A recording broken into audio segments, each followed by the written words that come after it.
So it's all for play for still. I think so. Do you want to bet against us?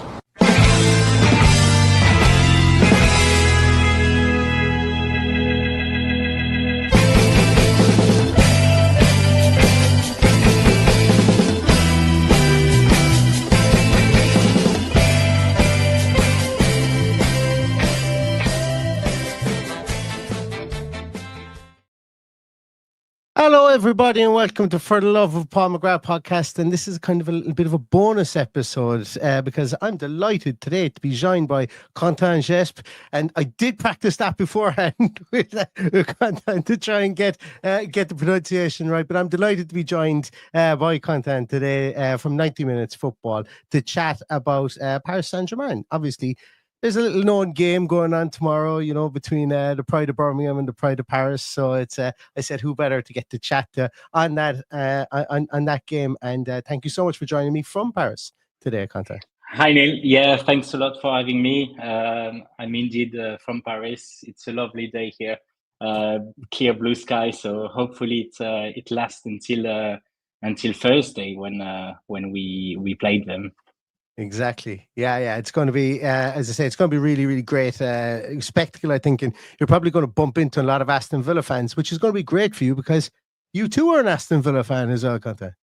Yeah, absolutely. So, as a kid, I grew up in Paris, and I don't know why I fell in love with the Villa colors, and I fell in love with the history, the players, and then after I moved to the UK because I wanted to be closer to PSG, to Aston Villa, sorry, before the game against PSG. I'm a little bit confused now. But I moved to the UK to be closer to Villa, and I'm delighted to be going to most games as a journalist. Excellent. That is an amazing story. Yeah. I did think about it. When I was going to college, I went to college and I got a degree and I didn't really like what it was afterwards. And I was looking at going back to study again. And I was looking at universities in and around the Birmingham, in the Midlands area, the West Midlands area. But I didn't ever make that move, and I should have. I think in hindsight, I should have. But no, it's great to hear your backstory and the fact that you've gotten that love for Aston Villa and have moved to Birmingham to follow them because. It's the game that's ahead of us on Wednesday night is a formidable task, and made more so, I think, by kind of the revolution that PSG have had recently. Luis Enrique has come in there. Do you want to talk to us a small bit about that, because they've kind of gone from the Galactico era to the very, very young player era and not skipped a beat? Yeah, absolutely. So Luis Enrique joined PSG last season in the summer, and he wasn't really a fan of the team there. He relied too much on individuals more than a team, and that's not very Luis Enrique compatible. So he got rid of that aspect of the game, even if he was obliged to, because Kylian Mbappe obviously wanted to move to Real Madrid. And as soon as this happened, instead of going for another big name, he wanted to focus on youngsters, on the players he already had, and try to build a team around that. And that's why he went for Ousmane Dembélé as one of the key players of his system, moving him from the right to the center.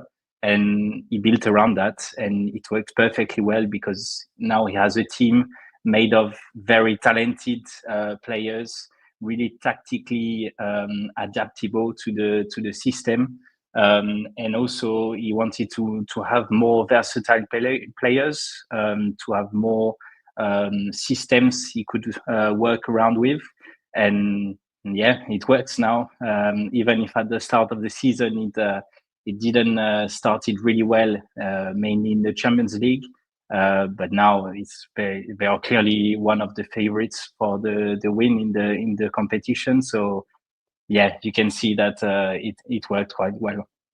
Mm-hmm. And they've gotten a lot of plaudits for it. Some of those players with the changing of the guard, obviously gone are Neymar, Messi, Mbappe, as you mentioned previously, and in now, as you mentioned, there Ousmane Dembélé. But But even more so, people who seem to be kind of stealing the limelight an awful lot are Cava, who I can't pronounce his name, on the right-hand side, and Bradley Barcola on the left-hand side. And they're the guys that get all of the limelight. People talk about them and kids want to emulate them. But for me, I think the biggest overhaul, or the biggest plus point, I think, for this team has been the three that play directly behind those guys. In João Neves, who for me, I could watch him play football all day long. I used to play in central midfield, and he just is brilliant. I love him. Vitinha, and then Fabian Ruiz, who I could watch play football all day as well.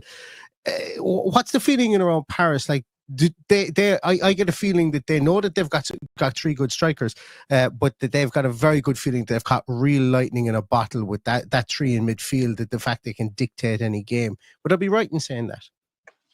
Yeah, absolutely. So the first thing is that obviously the midfielders in Vitinha and João Neves are the key aspects of the game, because they are considered as some of the most talented players in the game.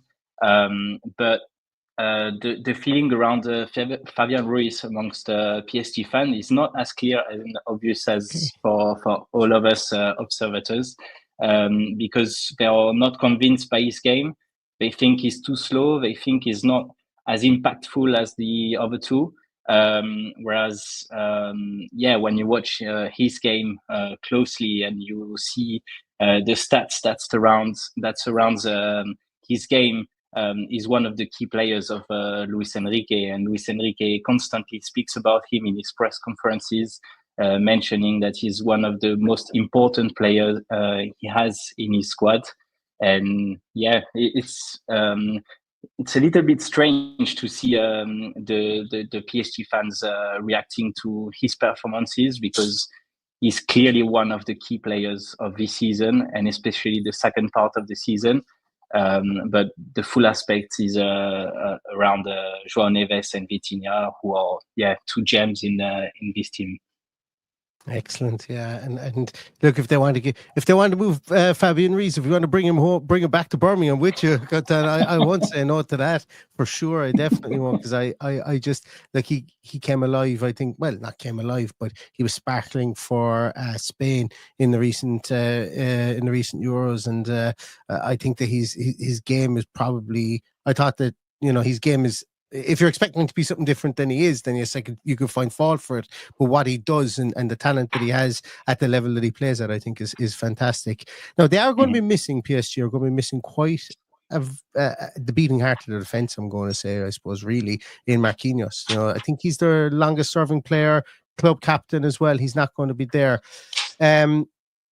I just remembered as well yesterday that they've got Kimpembe is still a PSG player, which is mad to think, as he would 90% of the time waltz into a lot of other teams. But is it going to be Beraldo that plays for that starts for them in that centre half position in Marquinhos' absence, the Brazilian? Yeah, it's very likely that Beraldo will be the one actually starting, because he's the player that actually has the right foot. Whereas options like Lucas Hernandez or Kimpembe are left-footed centre backs. So I would expect Beraldo to start for that game, and that could be a very important part of the game, because he's not as good as a defender as Marquinhos, and the long balls, he has some difficulty to adapt to them. And when you see the Villa display, you can expect them to actually be a threat for Beraldo. Yeah, hopefully so. I suppose it really does depend on who they play up top. We might actually get onto that in a moment, but actually, let's do it now. Like, a lot of people are writing this team off. What is the view of Aston Villa amongst the Parisians? You had some really good tweets out today about some quotes from some players, Desiree Doué and Luis Enrique. What is the feeling around Paris about Aston Villa? So it's a very mixed feeling around Aston Villa, because the PSG players or managers are all paying respect to Aston Villa, mentioning that they are clearly not there.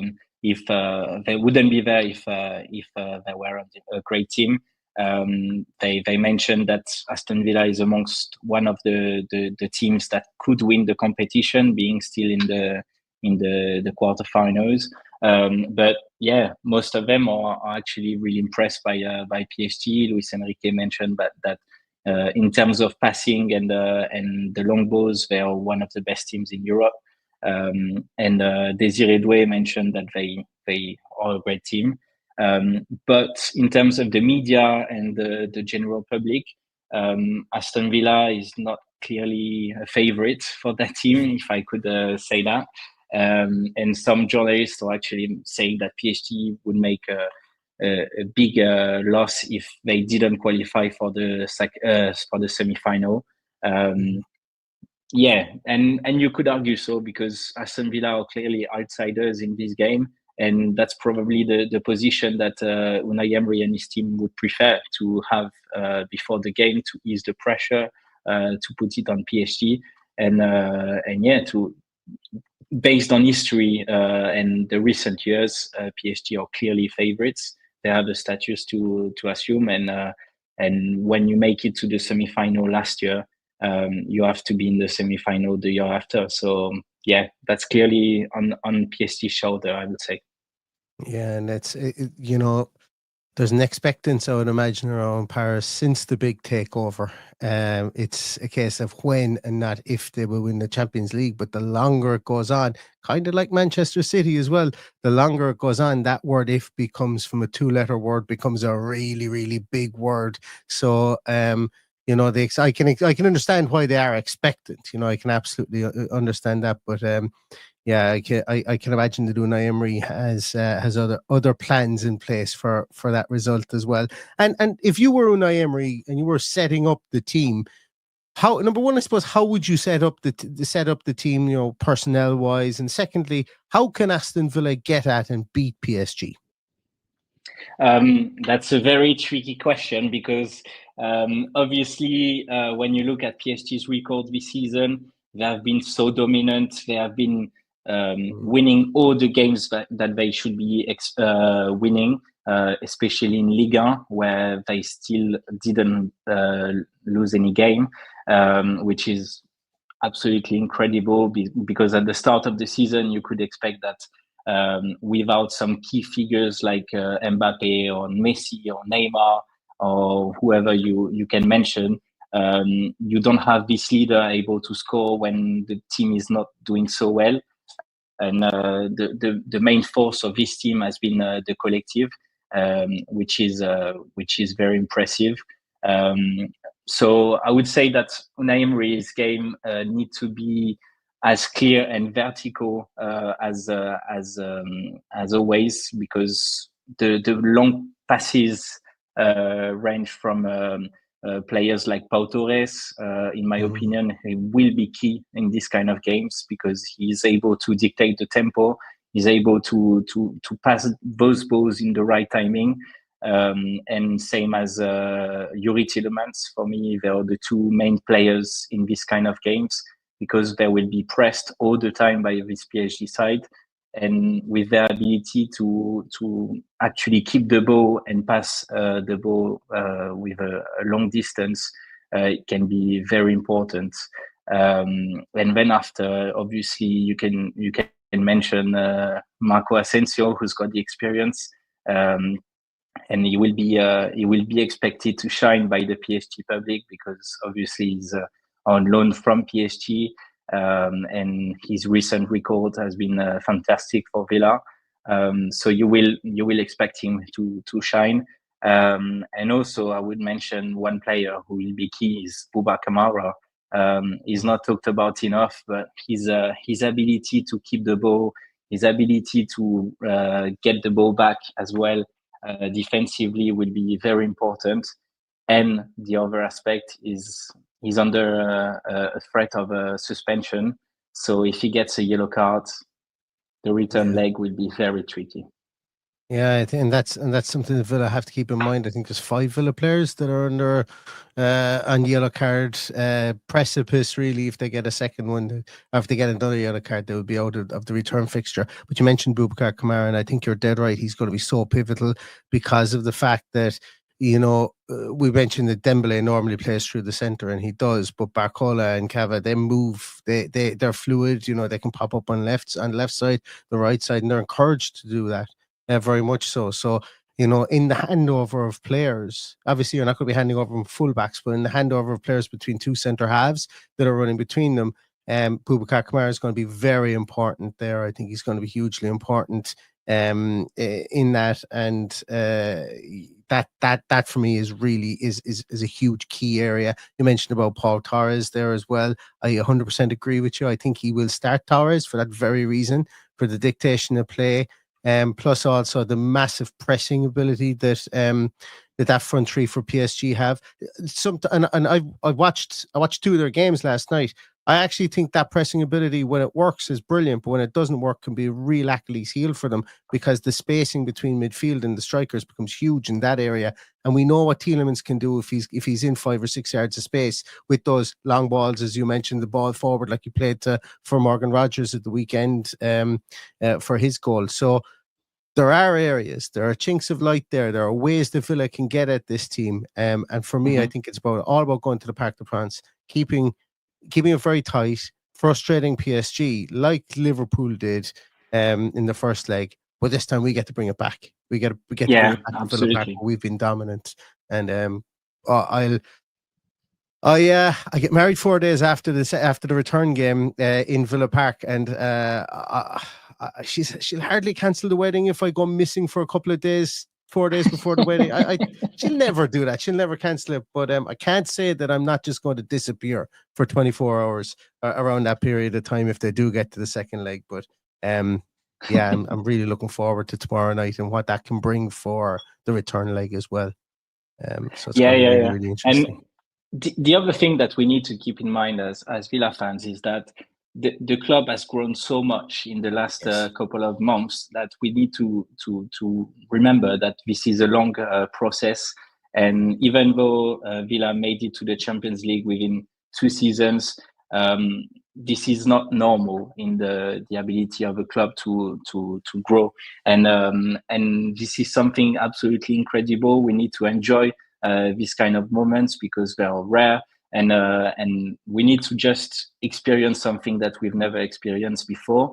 And this game against PSG is just a bonus in a season. The main objective, and Unai Emery has mentioned it a couple of times in his press conferences, is probably the FA Cup now, because you can win a trophy in 2 games. You can achieve a participation to a European competition just through this trophy, and this is the most important part of the season. And the Champions League now is already a bonus for Villa, and that's the main aspect of the season, I would say. Absolutely, yeah. And you know what? You've just sparked a debate. I can hear people feverishly typing about which is more important, the Champions League or the FA Cup. And I don't got time for that debate right now, but I do agree with you. And as my dad used to always say, Villa finishing 4th was great, but you can't drink out of 4th place, but you can drink out of a cup when you hold it. So, silverware, I think would be brilliant. And look, hey, let's just go and win both of them. That's what I say. Yeah. Win the Champions definitely. League and win the FA Cup. As you mentioned, there will be some spaces behind the PSG defense. The fullbacks, they are great attacking front, but on the defensive front, there are some spaces that Villa could be a threat in this key aspects of the game. And I can see Achraf Hakimi being one of the key players to look for this tomorrow's evening. Because he will constantly be closer to the attacking side if that's the system that Luis Enrique goes for again. And then you have a defense made of 3 players, or 3 plus 1 midfielders. That could be Vitinha, for example. You will have some spaces on the counter attack if you play the attacking transitions quickly. Yeah, and that's why I think Marcus Rashford starts on the left and not up top for that exact reason. But I'm willing to see anything tomorrow. I'm willing to see anything as long as it provides results in the field. Quentin, thank you so much for your time today. I really appreciate it. This was lastminute.com stuff. I messaged you this morning cheekily. If you had 5-10 minutes to come and chat, and I'm absolutely delighted you did. So thanks very much for carving out some time of your day for this. I really appreciate it. And you're going to the game tomorrow, I presume you are? Yeah, absolutely. Thanks for having me. We'll start this evening with the press conferences, and tomorrow will be just enjoyment. Exactly. Excellent. Well, listen, everybody, go follow Quentin if you're not following him already. Villa fan, and some great content out there, and obviously as well on 90 Minutes as well. Go follow those guys too. But I really appreciate your time, and for everybody watching, I thank you for taking out the time as always to watch this podcast. So we will be back again with a team sheet tantrum before the game tomorrow, and obviously post-match podcast. But in the meantime, everyone, stay safe, stay healthy, and all that's left to say is up the Villa. Up the Villa.